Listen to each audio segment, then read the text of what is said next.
Yes, let us continue the discussion on AS26। कल अपन लोगों ने AS26 का रिकॉग्निशन क्राइटेरिया देखा था और AS26 का डेफिनेशन देखा था। ठीक है, AS26 का रिकॉग्निशन क्राइटेरिया क्या था?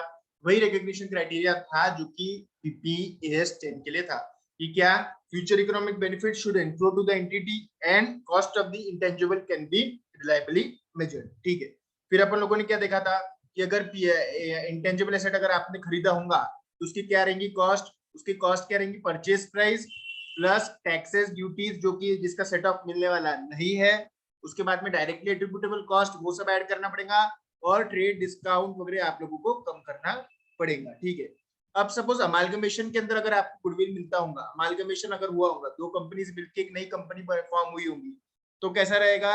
उसके लिए AS26 आप लोगों के लिए नहीं है, वहां पे रहने वाला है AS14 अकाउंटिंग फॉर अमालगमेशन। ठीक है, तो वो अपन लोग AS14 के अंदर देखेंगे, अमालगमेशन के अंदर कोई इंटेंजिबल एसेट आता होगा आप लोगों के पास में, तो समझ में आ रहा है? तो उसके लिए आप लोगों को AS14 देखना पड़ेगा। ठीक है, अब दूसरा है acquisition by way of government grant. अब कैसा है, कोई एसेट अगर आप गवर्नमेंट ग्रांट के थ्रू मिलता होगा तो उसके लिए आप लोगों के लिए AS12 दिए हुआ है।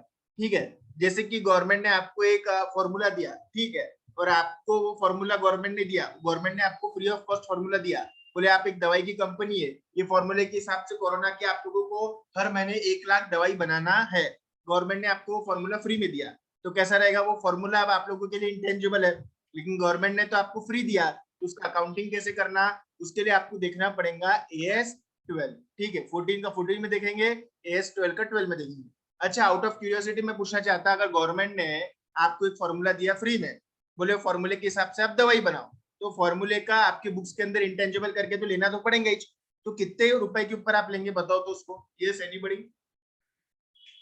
गवर्नमेंट ने आपको फ्री ऑफ कॉस्ट कोई फॉर्मूला दिया, फॉर्मूला दिया यानी इंटेंजिबल दिया, वो इंटेंजिबल को यूज करके आपको दवाई बनाने की है, तो आउट ऑफ क्यूरियोसिटी में आप लोगों को पूछ रहा हूँ, फॉर्मूला वो इंटेंजिबल जो भी एसेट आपको गवर्नमेंट दे रहा है वो कितने के ऊपर आप लोग रिकॉग्नाइज करेंगे, उसकी क्या कॉस्ट रहेगी बताओ, बोलो, कौन बोल पाएगा?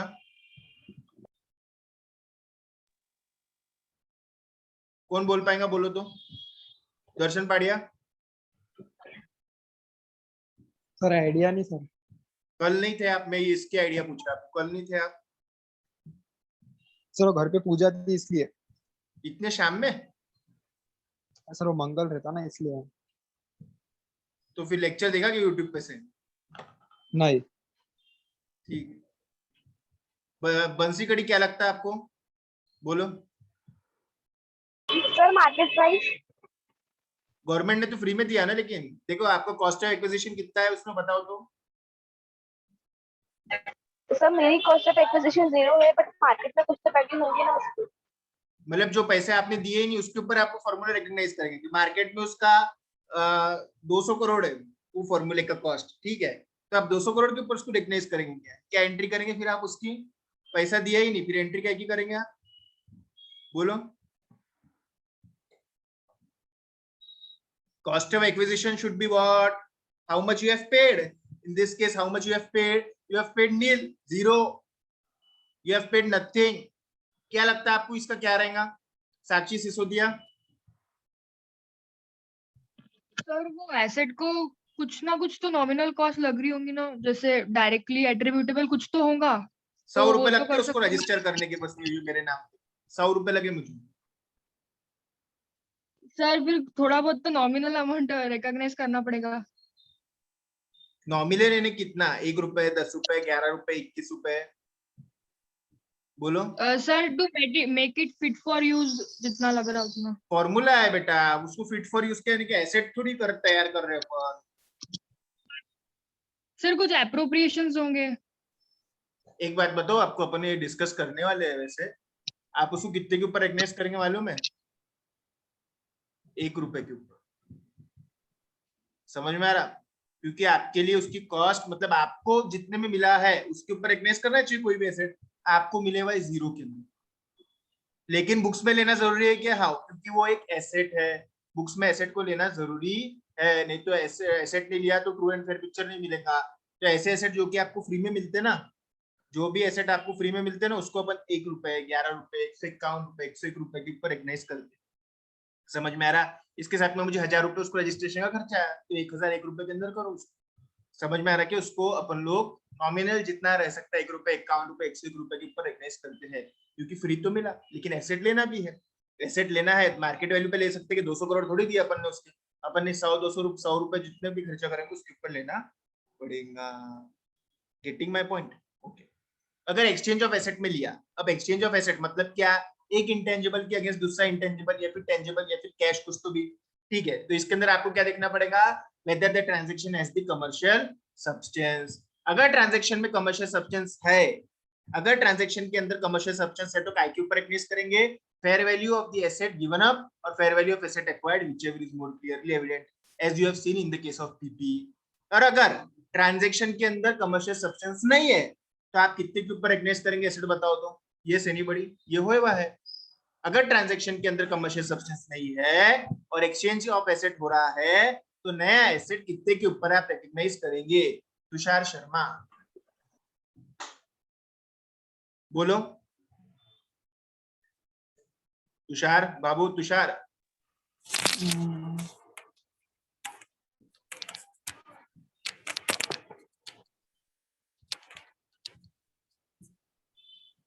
तुषार आवाज आ रही क्या आपको? रहने दो, आवाज भी नहीं आ रही आपको, ठीक है। सोमेश, सोमेश। Yes sir. अगर एसेट के बदले एसेट एक्सचेंज हो रहा है, यहाँ पे इंटेंजिबल एसेट के बदले कोई नया इंटेंजिबल, मेरे बुक्स में इससे एक इंटेंजिबल बाहर जा रहा, उसके अगेंस्ट एक नया इंटेंजिबल आ रहा, ये ट्रांजैक्शन सपोज कमर्शियल सब्सटेंस में नहीं है, तो आप नया वाला एसेट कितने के ऊपर रिकग्नाइज करेंगे, बताओ? Carrying value. कैरिंग वैल्यू किसका? कैरिंग वैल्यू किसका? अरे कैरिंग वैल्यू किसका? एसेट का। कौन से एसेट का? गिवन अप के एक्वायर्ड?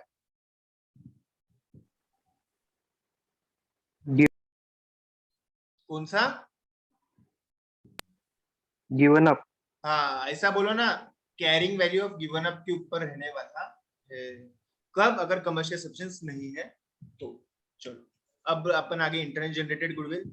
इंटरनल जनरेटेड गुडविल अपन लोग AS26 के अंदर कंसिडर ही नहीं करते, जैसा कि मैंने कल भी बोला था, अंजलि भक्कड़ ने कल भी बताया था, क्योंकि वो आइडेंटिफाइबल नहीं है। It is not recognized as an asset because it is not an identifiable resource controlled by the enterprise that can be reliably measured at cost. कल भी हुआ था, इसको अपन लोग एसेट ही नहीं मानते, तो इसको रिकॉग्नाइज ही नहीं करते। तो इंटरनली जनरेटेड गुडविल के लिए AS26 है ही नहीं। समझ में आ रहा? ओके चलो। इंटरनली जनरेटेड अदर एसेट्स, अब अदर देन गुडविल की बात चल रही है, समझ में आ रहा है? अदर देन गुडविल आपको याद है, अगर अपन लोगों ने वाउचिंग वेरिफिकेशन देखा था, अपन ने देखा था AS26, वहां पे भी दो तरीके के खर्चे अपन लोगों ने देखे थे, एक रहता है रिसर्च फेज का खर्चा और एक रहता है डेवलपमेंट फेज का खर्चा। एज यू ऑल नो कि रिसर्च फेज के अंदर किया हुआ खर्चा आप लोग सभी लोग वो P&L के अंदर डाल देते, उसके नाम का कोई एसेट अपन लोग बैलेंस शीट के अंदर खड़ा नहीं करते हैं। और डेवलपमेंट के अंदर जो भी खर्चा होता है उसको अपन लोग कैपिटलाइज कर देते हैं। ये तो सभी लोगों को मालूम है कि डेवलपमेंट का खर्चा कैपिटलाइज करते हैं और रिसर्च फेज का खर्चा अपन लोग P&L के अंदर डाल देते हैं। ये अपन ने उस दिन भी देखा था, ये मैं आज भी आप लोगों को ही बता रहा हूँ। अब मेरी बात ऐसी है कि क्यों अपन लोग रिसर्च फेज का खर्चा P&L में डालते हैं। देखो मैं ना अभी 10 अलग अलग तरीके की दवाइयों के ऊपर रिसर्च कर रहा हूँ, ठीक है। मेरे को काय को मारने का है, मेरे को कोरोना के कीटाणुओं को मारने का है, मेरे को कोरोना के कीटाणुओं को मारने का है। उसके लिए मैं 10 अलग अलग तरीके के मेडिसिन, 10 अलग अलग तरीके के चीजों के ऊपर 10 अलग अलग तरीके से जांच कर रहा हूँ, रिसर्च कर रहा हूँ। उसके अंदर मेरे कम से कम अभी 150 साइंटिस्ट काम कर रहे हैं। अब ये साइंटिस्ट लोग काम कर रहे हैं, रिसर्च फेज हो रहा, ये हो रहा, वो हो रहा, ये सब चीजें तो चालू। लेकिन कैसा है, मुझे पक्का पता नहीं है कि कौन सी दवाई इनमें से सक्सेसफुल होंगी। सर अपन फिर एक ही इस पे क्यों नहीं रिसर्च कर रहे, अपन 2-2 10-10 इस पे क्यों कर रहे? बेटा समय नहीं है, जल्दी से वैक्सीन लाना है, जल्दी से दवाई लाना है, एक ही लेके बैठ गया, 6 महीने उसको लग गए, प्रोडक्ट फेल हो गया तो समय की बर्बादी। एक साथ 10 जगह पे रिसर्च करना जरूरी है, समय कम है, लोगों को बचाना है, ठीक है। अब कैसा है, क्योंकि यहाँ पे एक भी चीज अभी तक के पता नहीं है, कौन सा सक्सेसफुल होगा, कौन सा फेल होगा, कौन सा लॉस होगा, कौन सा प्रॉफिट होगा, तो मैं क्या करता, सभी रिसर्च का खर्चा प्रॉफिट एंड लॉस के अंदर डालते रहता, जो भी खर्चा हुआ वो पीएनएल में, जो भी खर्चा हुआ डालते जा पीएनएल के अंदर होते रहता। अब बोले सर रिसर्च करते समय काय काय का खर्चा होता, साइंटिस्ट लोग दिन रात काम कर रहे, खाना खा रहे, रह रहे, दवाई के लिए केमिकल आ रहे, अदर ओवरहेड्स लग रहे, कंप्यूटर लग रहे, प्रोसेस हो रही, सिस्टम लग रहा, लोग लग रहे, सब चीजें लग रहा, फॉर्मूला लग रहा, केमिकल लग रहा, डिजाइन लग रहा, वैल्यूएशन हो रहा, सिलेक्शन हो रहा, प्रोटोटाइप बन रहे, ये सब चीजें हो रही है। सब का खर्चा पीएनएल और सिर्फ पीएनएल। क्यों? क्योंकि nothing is established at the research phase. पक्का नहीं है कौन जीतेगा, कौन हारेगा, कौन सा सक्सेसफुल रहेगा, कौन सा प्रॉफिटेबल रहेगा, कौन सा लॉस रहने वाला है। Everything is going into profit and loss account. हाँ, अब 10 में से एक निकला है बाकी पर, ये एक दवाई सक्सेसफुल निकल गई भी है। अब इसको मैं धीरे धीरे डेवलप करूंगा, फिर इनका क्लिनिकल ट्रायल होगा, फिर बंदरों पे ट्रायल होगा, फिर उसके बाद में आदमियों पे ट्रायल होगा, आदमी मतलब ह्यूमन बींग्स के ऊपर ट्रायल होगा, इसका 1 फेज 2 फेज 3 फेज फिर होगा, फिर कमर्शियल लेवल पे प्रोडक्शन होगा, और वो सब चीजें होंगी। डेवलपमेंट फेज किसी एक के ऊपर होता है, मतलब जो सक्सेसफुल है उसके ऊपर ही होता है। डेवलपमेंट फेज का तो पता है हाँ कि अब मैं सक्सेसफुल हो गया, यही एक वो दवाई है जो कोरोना को मार सकती है। तो ये दवाई जो है जिसको अब मैं आगे जाके डेवलप करूंगा, इसको मैं आगे जाके डेवलप करूंगा, उसका सब खर्चा एक बार वो पक्का होने के बाद में सब कुछ मैं क्या करने वाला हूँ, कैपिटलाइज। मतलब एक बार फॉर्मूला निश्चित हो गया, सक्सेसफुल हो गया, उसके बाद में सारा खर्चा क्या हो जाता है, कैपिटलाइज। Getting my point? जब तक ये कुछ नहीं है, जब तक ये सब पीएनएल है, जब कुछ तो भी है तो फिर कैपिटलाइज करना चालू करना पड़ेगा। तो इंटेंजिबल एसेट कहां से आता है? रिसर्च फेज से आता है कि डेवलपमेंट फेज से आता है? डेवलपमेंट फेज से इंटेंजिबल एसेट बनता है। इंटेंजिबल एसेट बन रहा मतलब क्या, वो सब खर्चे अपन लोग कैपिटलाइज करते जा रहे हैं। अभी तक के अपन लोग पीएनएल में डाल रहे हैं, ठीक है। तो एक काम करो, डेवलपमेंट फेज के जो पॉइंट्स दिए थे इसको पढ़ना चालू करो, कुछ भी नहीं समझा तो प्लीज देखो।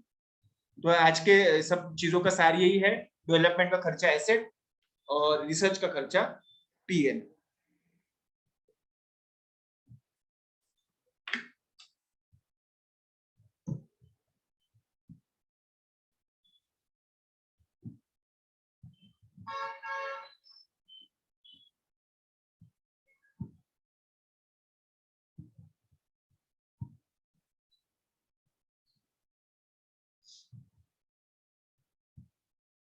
Intangible asset arising from the development should be recognized if and only if the enterprise can demonstrate all of the following। ये सब चीजें सेटिस्फाई होती होंगी, ये सब चीजें सेटिस्फाई होती होंगी तो ही आप डेवलपमेंट का खर्चा आप लोग कैपिटलाइज करेंगे।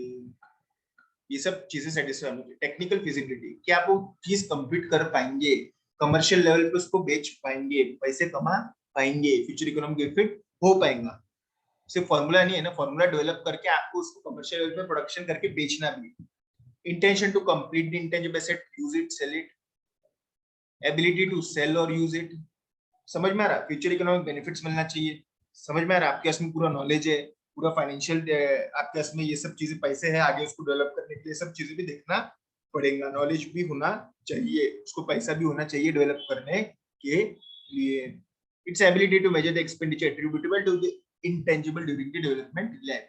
डेवलपमेंट फीस के अंदर जो भी खर्चा लग रहा है वो आप पूरा उसको अलग कर पा रहे और उसको आपको कैपिटलाइज करना है। ऐसा नहीं कि ये सब पूरे कंपनी का खर्चा ठोक डालेंगे आप, पूरे कंपनी का खर्चा आपको इंटेंजिबल एसेट करके नहीं करने का है, सिर्फ वो पर्टिकुलर प्रोडक्ट जो अपन डेवलप कर रहे हैं उसका ही खर्चा आपको कैपिटलाइज करने का है। कंपनी के बाकी भी सब खर्चे भी इसको डाल देते क्या है, ये इसका जितना एट्रीब्यूटेबल खर्चा है वही आप लोगों को कैपिटलाइज करना पड़ेगा, ठीक है।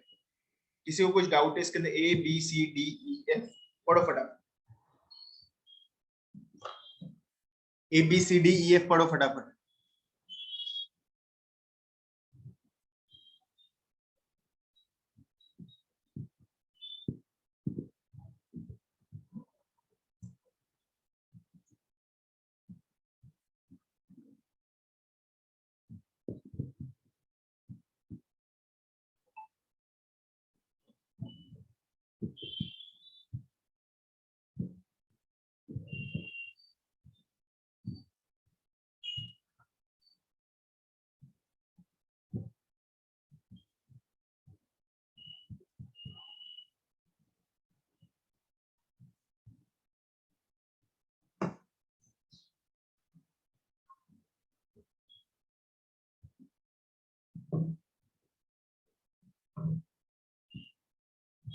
ठीक है, कोई प्रॉब्लम है ABCDEF श्योरी? नहीं sir. Examples of development activities are design, construction and testing of the pre-production or the pre-use prototypes and model. Prototype समझते क्या? आपको कौन बोलेगा प्रोटोटाइप यानी क्या रहता? कौन बोलेगा प्रोटोटाइप क्या रहता? प्रोटोटाइप क्या रहता? Yes anybody? प्रोटोटाइप क्या रहता? किसको भी नहीं मालूम क्या? अंजलि भक्कड़, प्रोटोटाइप क्या रहता बताओ? नहीं मालूम सर। ओके, अनुषी बड़ेरा, प्रोटोटाइप क्या रहता होगा? नहीं पता सर। नहीं पता, वाह वाह। तो कैसा रहता? हमने बहुत बड़ी बिल्डिंग बना दी, ठीक है, उसके अंदर यहाँ पे गार्डन है, यहाँ पे स्विमिंग पूल है, यहाँ पे ये है, वो है, और हमने पूरा की पूरा प्रोजेक्ट है ना अब बेचने के लिए निकाला। हम यहाँ पे पूरे पूरे फ्लैट बेच रहे हैं, अभी कुछ बना नहीं, लेकिन हम ऐसा लोगों को बता रहे पिक्चर में ऐसा ये रहेगा, वो रहेगा, वो रहेगा, वो रहेगा। लोगों को कैसा है, जब तक कि आंखों के सामने नहीं आया वो समझ नहीं पाते। तो हमने क्या करा, एक छोटा सा एक ऐसा प्रोजेक्ट बनाया, छोटा सा ऐसा प्रोटोटाइप बनाया, उसके अंदर सब ऐसे छोटी सी बिल्डिंग, छोटा सा स्विमिंग पूल, छोटा सा ये, छोटा सा वो, यहाँ पे लोग खेल रहे हैं, यहाँ पे लोग जा रहे हैं, ये बिल्डिंग दिख रही बड़ी बड़ी, ये ऐसा छोटा सा एक प्रोजेक्ट बना है, ठीक है। ये प्रोजेक्ट को हमने कांच के अंदर एस्टेब्लिश कर दिया। ये छोटा सा दिख रहा है ना मॉडल, मॉडल जिसको बोलते नहीं कह रहे पापा, मॉडल, उसको ही प्रोटोटाइप बोलते हैं। मतलब कोई बहुत बड़े चीज का छोटा सा एक सैंपल मॉडल बना के रख दिया। समझ में आ रहा है कि इसको प्रोटोटाइप बोलते हैं। वैसे प्रोटोटाइप अलग अलग चीजों का रहता है, जैसे आप कोई इंस्ट्रूमेंट बना रहे उसका भी प्रोटोटाइप बनता, कोई बिल्डिंग बना रहे उसका भी प्रोटोटाइप बनता। समझ में आ रहा है ना? इससे मैंने तो सिर्फ दवाई के ऊपर से आपको रिसर्च एंड डेवलपमेंट फेज बताया, इसके अलावा भी बहुत सारी चीजों का रिसर्च डेवलपमेंट हो रहा। हम एक अलग ही ऐसा एक है ना हार्वेस्टिंग का एक अलग ऐसा डिवाइस बना रहे, ठीक है, वो डिवाइस का हम है ना यहाँ पे प्रोडक्शन चालू करने वाले आगे जाके। तो डिवाइस अभी बहुत बड़ा है, तो हमने एक छोटा सा प्रोटोटाइप बनाया, कांच के अंदर रख दिया लोगों को बताने के लिए। समझ में आ रहा है ना? कुछ लोग किसकी भी खोज कर सकते हैं डेवलपमेंट करने के लिए, रिसर्च करने के लिए, सिर्फ दवाई थोड़ी है, और भी बहुत सारी चीजें आप लोग कर सकते हैं। आपको मालूम है लोगों ने अलग अलग मास्क ही बना दिए, अभी मास्क का लोगों ने प्रोटोटाइप बनाया होगा, मास्क का रिसर्च एंड डेवलपमेंट कराऊंगा। तो ऐसे ऐसे मास्क है जिसमें हेडफोन है, जिसमें ईयरफोन है, जिसमें सुगंध आती है, अलग अलग टाइप की बहुत सारी चीजें आएगी। समझ में आ रहा है क्या? ऐसे ऐसे कपड़े बनाए जिसके अंदर कोरोना वायरस आ ही नहीं सकता, बोले ऐसे ऐसे कपड़े आ गए। समझ में आ रहा है? ऐसा ऐसा तेल आ गया बोले जिसको हाथ के ऊपर लगाने की वजह से कोरोना वायरस आपके पास में नहीं आ सकता। अलग अलग सैनिटाइजर बन रहे, मास्क बन रहे, कपड़े बन रहे, तेल बन रहा, दवाइयां बन रही, सैनिटाइजर बन रहा, और अनेकों अनेक चीजें बन रही है। तो ये सब चीजें कहीं ना कहीं रिसर्च एंड डेवलपमेंट से ही आपके पास में आ रही है। देखो कोई भी चीज ऐसे आसमान से तो ऊपर टपक नहीं रही ना, आपके पास मोबाइल का भी कभी ना कभी रिसर्च डेवलपमेंट हुआ होगा, हर चीज का रिसर्च डेवलपमेंट होता है। तो design, construction, testing of pre production, pre use prototypes and model. उसका डिजाइन हो गया क्या, कंस्ट्रक्शन हो गया क्या, टेस्टिंग हो गया क्या, सक्सेसफुल था क्या, वो सब चीजें। Design of tools, jigs, mold, dies, वो सब बनाने के लिए जो लगने वाला है tools, jigs, molds, dies. Jig समझता है कि आपको साचा, साचा नहीं रहता कि जिसके अंदर वैसा जैसे क्ले की कोई अगर खिलौने बनाता होगा, वो सब साचे आते हैं। तो साचे के अंदर क्ले डाला तो साचा फिर खोला तो फिर वो खिलौना निकलता है। वैसे टूल्स हो गए, मोल्ड्स हो गए, डाइस मतलब पेंट्स, जिग्स ने, टूल्स ने, वो साचे वगैरह, उनकी सबकी बात चलो, जो भी लगता होगा आपके डेवलपमेंट के लिए, वो सब चीजें आपके पास में तैयार रहना चाहिए। और वो बनाने के लिए सब पैसा जो भी है वो सब कहाँ जाने वाले, कैपिटलाइज होने वाला है। Design, construction, operation of pilot plant. Pilot plant मतलब एक trial run that is not of scale of economic feasible for the commercial production, and the design, construction, testing of the chosen alternative for the new or the improved material, devices, product, process, systems or services. Trial run का खर्चा भी development activity में जाएगा। Tools, jigs, molds, dice जो आप लोग इस्तेमाल करने वाले नई टेक्नोलॉजी के हिसाब से नया प्रोडक्ट बनाने के लिए, वो भी सब इसमें जाने वाला है। प्रोटोटाइप बनाने का भी खर्चा इसमें जाने वाला है। प्री प्रोडक्शन टेस्टिंग करना, कंस्ट्रक्शन करना, डिजाइन करना, वो भी सब इसमें जाने वाला है। अब एक बार फॉर्मूला मिल गया ना, वो दवाई का एक फॉर्मूला मैंने सिलेक्ट कर लिया 10 में से, अब वो फॉर्मूले से रिलेटेड सारा खर्चा, टूल्स हो गया, मोल्ड्स हो गए, डाइज हो गया, प्री प्रोडक्शन हो गया, प्रोटोटाइप हो गया, समझ में आ गया, सिस्टम हो गया, लोगों का खर्चा हो गया, साइंटिस्ट का खर्चा हो गया, design, construction, operation of pilot plant, एक छोटे से लेवल के ऊपर कुछ दवाई बनाना लोगों के लिए, फिर वो लोगों के ऊपर इस्तेमाल करके देखना, ये सब खर्चा अब से सक्सेसफुल होने वाले फॉर्मूले से सब क्या होने वाला है, कैपिटलाइज। समझ में आ रहा है क्या? वो सब कैपिटलाइज होने वाला है। क्यों? क्योंकि फॉर्मूला आपका सक्सेसफुल हो गया। समझ में आ रहा है क्या? AS26 takes the view that expenditure on the internally generated brands, mastheads, publishing titles, customer list, and the items similar in the substance cannot be distinguished from the cost of developing the business as a whole. Therefore, such items are not recognized as intangible assets. Very good.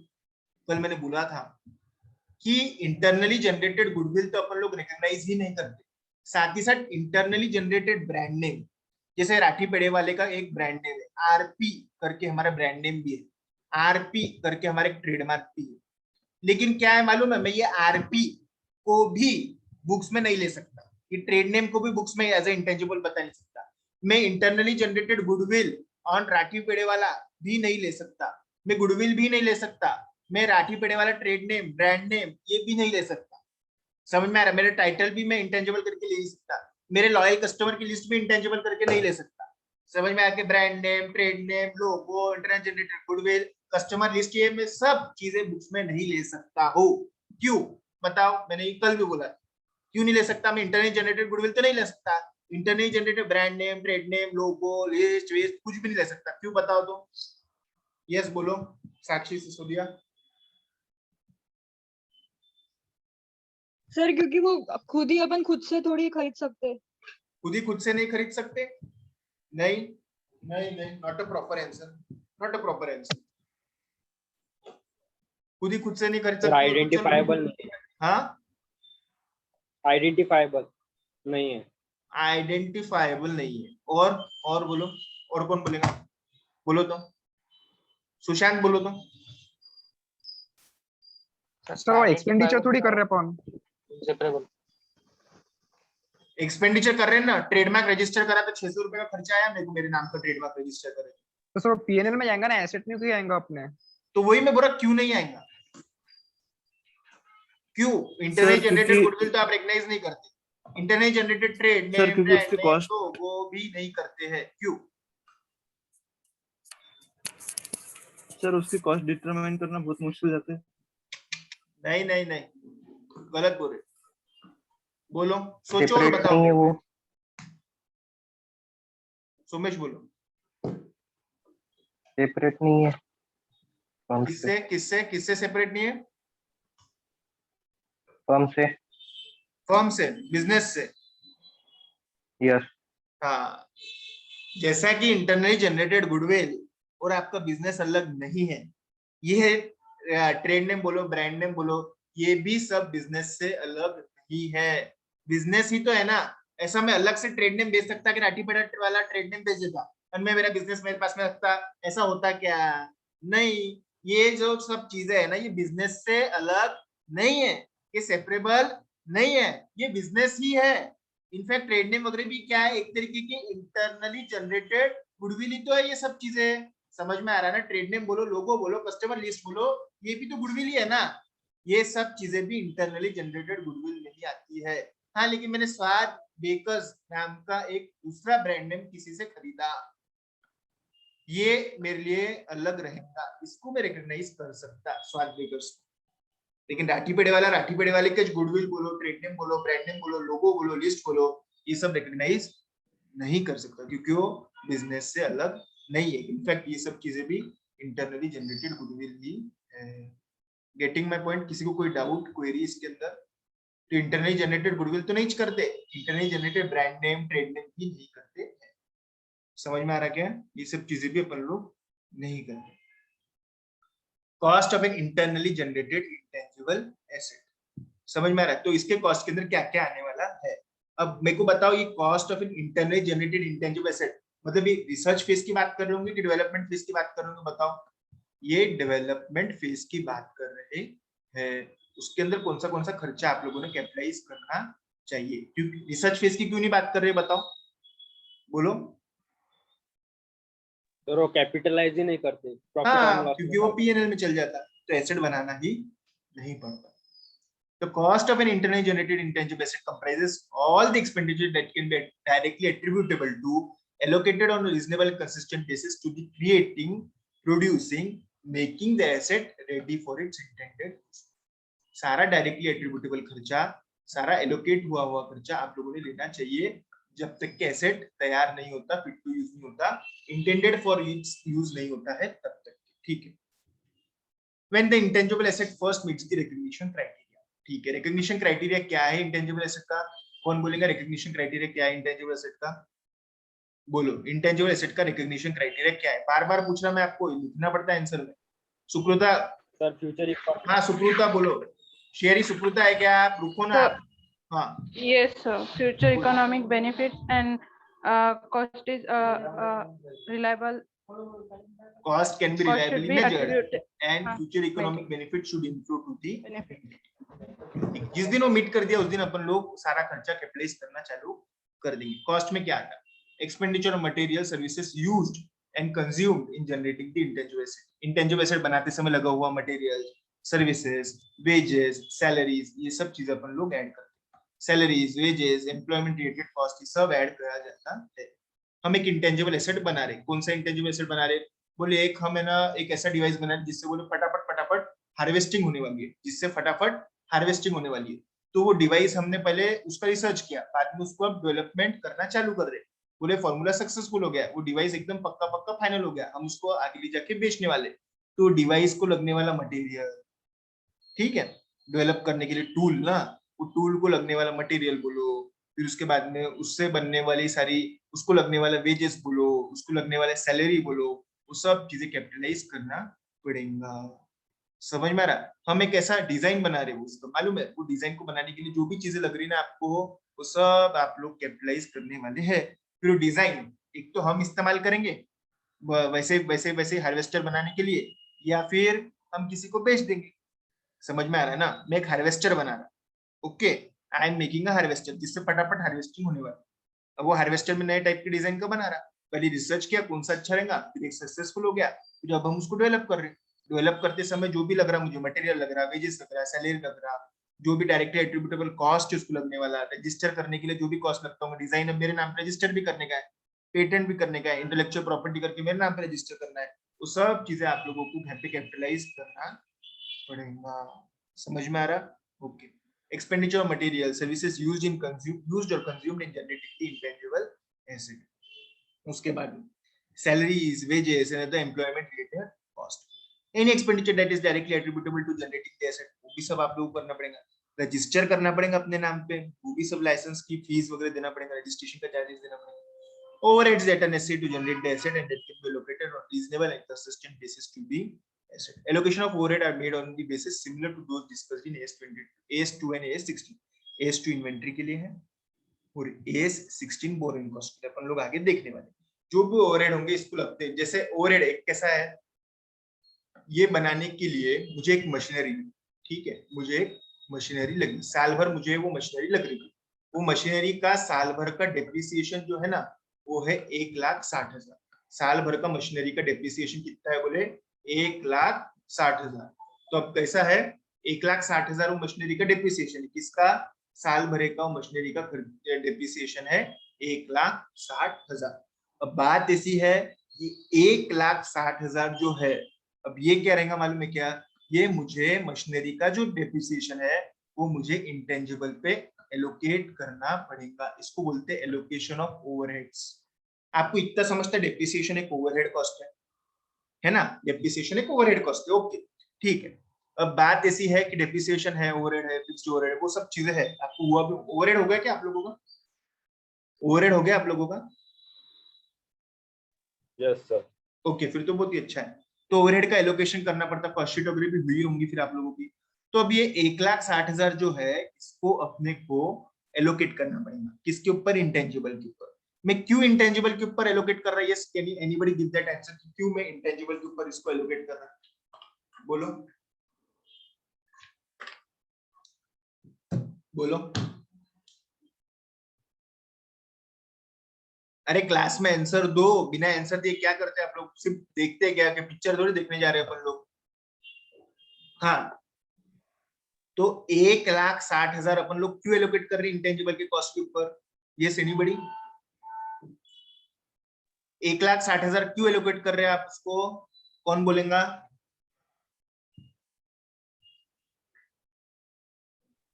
Sir intangible asset की भी value day by day कम हो जाती होती है। क्या क्या क्या? Intangible asset का डेप्रिसिएशन नहीं है बेटा, ये इंटेंजिबल एसेट को लग रही है एक मशीनरी और वो मशीनरी का डेप्रिसिएशन है, और ये डेप्रिसिएशन में इंटेंजिबल को कॉस्ट के अंदर ऐड कर रहा है। क्यों ऐसा? बोलो शेयर आप सर वो उसके प्रोडक्ट बनाने के सर, लिए हिमांशु बोलेगा, हिमांशु बोलेगा।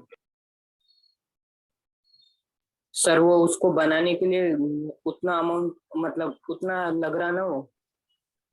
उसको बनाने के लिए लग रही मशीनरी का साल भर का डिप्रिसिएशन है 1,60,000, क्योंकि मशीनरी सिर्फ वो इंटेंजिबल एसेट के लिए काम कर रही थी साल भर। तो मशीनरी का जो भी खर्चा है मशीनरी का, वो भी सब अपन लोग किसके ऊपर एलोकेट करने वाले हैं? वो भी सब अपन लोग मशीनरी के ऊपर ही एलोकेट करने वाले हैं। गेटिंग माय पॉइंट कि वो बात ऐसी है कि लगा मशीनरी को, मशीनरी कहाँ पे इस्तेमाल हुई? मशीनरी इस्तेमाल हुई कहाँ पे? मशीनरी इस्तेमाल हुई इंटेंजिबल एसेट बनाने के लिए। इंटेंजिबल एसेट बनाने के लिए मशीनरी इस्तेमाल हुई। मशीनरी का 1,60,000 का डेप्रिसिएशन है, तो 1,60,000 मशीनरी का भरी होगा, लेकिन मशीनरी का जो भी है खर्चा है, जो भी ओवरहेड्स है, वो अपन एलोकेट करते इंटेंजिबल के ऊपर, क्योंकि मशीनरी ने साल भर इंटेंजिबल एसेट बनाने के लिए काम किया। मेरा बोलने का तात्पर्य इतना ही था कि इंटेंजिबल एसेट को जो भी लगता बनाने के लिए वो सब चीजें अपन लोग ऐड कर देते, जैसे कि मटेरियल हो गया, सर्विसेज हो गए, लोगों की सर्विसेज लग रही, हमारे लोग काम कर रहे, मजदूर लोग काम कर रहे, साइंटिस्ट लोग काम कर रहे, इंजीनियर लोग काम कर रहे, वो सब चीजों का खर्चा ऐड अप करते जाना पड़ेगा।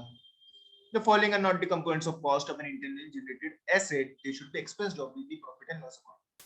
मैंने पहले भी बताया था कि पीपी के अंदर भी अपन लोग एडवर्टाइजमेंट का खर्चा, सेलिंग एडमिन का खर्चा, जनरल ओवरहेड्स का खर्चा, मार्केटिंग डिस्ट्रीब्यूशन से रिलेटेड खर्चा, ये सब अपन लोग ऐड नहीं करते थे। इनिशियल ऑपरेटिंग लॉसेस जो हो रहा, स्टाफ के ट्रेनिंग का खर्चा जो हो रहा, ये भी अपन लोग ऐड नहीं करते थे। तो वहां नहीं करते थे तो यहाँ पे भी होने वाला नहीं। Selling, admin and other general overheads expenditure unless this expenditure can be directly attributable to making the asset ready for use. एक बात बताओ आपको, कभी भी सेलिंग का खर्चा डायरेक्टली एट्रीब्यूटेबल नहीं रहता। समझ में आ रहा ना? बहुत ही रेयर केस में सेलिंग का खर्चा डायरेक्टली एट्रीब्यूटेबल, क्योंकि सेल करना और प्रोडक्ट को तैयार करना ये दोनों बहुत अलग अलग चीज है। प्रोडक्ट को तैयार करने के लिए उसका सेलेबिलिटी नहीं चेक करते, सेलेबिलिटी के लिए अपन लोग नहीं देखते। तो सेलिंग, एडमिन, जनरल ओवरहेड कभी कॉस्ट ऑफ पीपी में भी ऐड नहीं होते थे, कॉस्ट ऑफ इंटेंजिबल में भी ऐड नहीं होंगे। क्लियरली आइडेंटिफाइड इनएफिशिएंसीज, बोले इंटेंजिबल एसेट हमने बना तो दिया, लेकिन वो साचे से ना पहले सही ढंग से वो काम ही नहीं कर रहा। तो हर एक ही चीज का होता, पहले कोई भी चीज सही ढंग से इतना 100% एफिशिएंसी के साथ में काम ही नहीं करती, तो बोले हमको बहुत नुकसान होगा, उतना प्रोडक्शन नहीं हो रहा। तो ये नुकसान हो रहा, प्रोडक्शन नहीं हो रहा, लॉसेस हो रहे, ऑपरेटिंग लॉसेस हो रहे, जितना सेट था, प्लान था, बजटेड था, उतना नहीं काम कर रहा, तो ये सब भी खर्चा ऐड अप नहीं होता। स्टाफ को कैसे वापरना सिखाया, बोले ये भी सब खर्चे ऐड नहीं होते हैं। समझ में आ रहा? जो मैं चीजें बताते जा रहा है ये सब पीपी में भी था।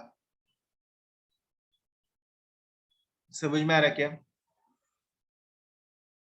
तो ये तो क्या हो गया, इनिशियल कॉस्ट ऑफ पीपीई, या फिर इनिशियल कॉस्ट ऑफ पीपी जैसा था वैसे ही इनिशियल कॉस्ट ऑफ इंटेंजिबल हो गया। ठीक है, अब अपन लोग क्या करते हैं, अब अपन लोग कुछ क्वेश्चन सॉल्व करते हैं। तो मैं आपको एक पीडीएफ शेयर करा, ठीक है, पीडीएफ भी देता मैं आपको, पीडीएफ पे से अपन लोग क्वेश्चंस देखना चालू करेंगे। एक सेकंड बस।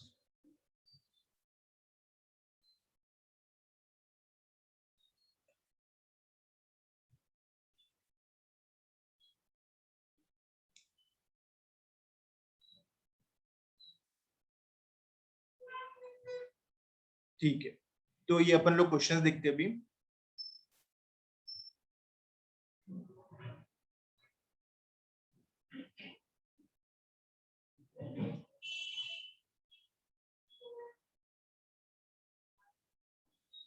चलो धीरे धीरे के क्वेश्चंस देखते चलते, आप लोग भी देखो यहाँ पे क्वेश्चंस। हेलो, क्वेश्चंस दिखाई दे रहे हैं आप लोगों को?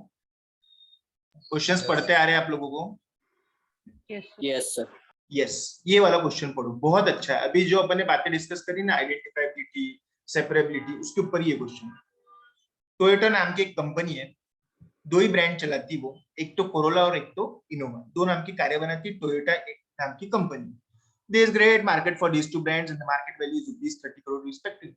हमारा बहुत बड़ा मार्केट है, हम बहुत बड़े लोग हैं, हमारी बहुत बड़ी कंपनी और हमारे बहुत बड़े दो ब्रांड्स है, कोरोला और टोयोटा, हर एक का प्राइस बोले ब्रांड का 30-30 करोड़ है। Based on the market value, the accountant wants to recognize these two brands in the balance sheet as an intangible asset. क्या आपको लगता है अकाउंटेंट का सही है क्या? Of course अकाउंटेंट सही नहीं है, क्योंकि खुद के ब्रांड खुद ने रिकॉग्नाइज करना, इसका मतलब क्या हो गया, राठी पड़े वाला राठी पड़े वाले की गुडविल रिकॉग्नाइज कर रहा, राठी पड़े वाला राठी पड़े वाले का ट्रेड नेम रिकॉग्नाइज कर रहा। समझ में आ रहा है ना? तो बात कैसी हो गई कि इंटरनली जनरेटेड गुडविल ही हो गया ना एक तरीके से, ये आइडेंटिफाइबल ही नहीं है, ये सेपरेबल ही नहीं है बिजनेस से, ये इंटेंजिबल एसेट ही नहीं है। as per AS 26 and intangible asset can be recognized only when it satisfies the intangible asset definition and the recognition criteria. Intangible asset की definition क्या थी कि वो identifiable होना, separable होना, ठीक है. In this given situation, the brand are the internally generated by the company. There may be future economic benefits inflow to the entity, but cost cannot be measured. आप बता सकते क्या कि टोयोटा ने कितना पैसा खर्चा करके कोरोला और इनोवा का ब्रांड बनाया? नहीं, क्योंकि ये इंटरनली जनरेटेड गुडविल ही है. In substance, the entity cannot distinguish the brand cost incurred from the cost of developing the business as a whole. क्योंकि कोरोला और इनोवा टोयोटा से अलग ही नहीं है. समझ में आ रहा है ना? जैसे मारुति और मारुति सुजुकी अलग अलग नहीं है. समझ में आ रहा है ना? क्योंकि मारुति सुजुकी डेवलप हुआ तो मारुति कार डेवलप हुआ, है ना? तो वैसे ही है कि टोयोटा को जब अपन डेवलप कर रहे थे तब ये दोनों ब्रांड भी अपने आप ही डेवलप हुए हुए हैं. ये दोनों ब्रांड नेम कंपनी से अलग नहीं है. Therefore, these brands should not be recognized as an intangible asset. Hence, the proposed treatment of the accounting is not in accordance with the AS 26. Question पढ़ो फिर मीटिंग को रिज्यूम करो.